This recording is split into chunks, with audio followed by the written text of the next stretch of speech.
What's the third dimension when it comes to the brow and upper lid area and rejuvenation of that?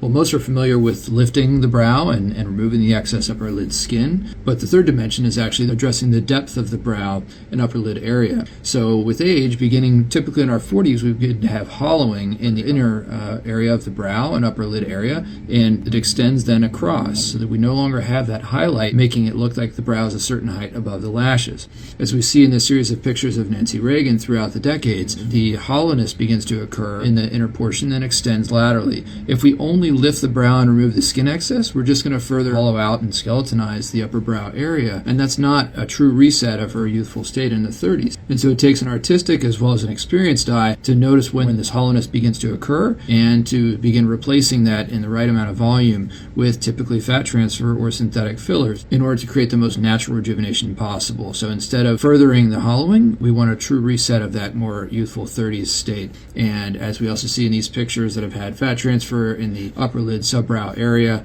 it creates a more natural highlight beneath the brow associated with youth. Every individual has different components of each of these features, the excess skin and the brow heaviness and the volume loss. And so it takes an experienced eye to be able to make sure that we address each of those separately in order to create the most beautiful and natural rejuvenation possible. So I hope that helps. Best wishes, and feel free to ask any questions below.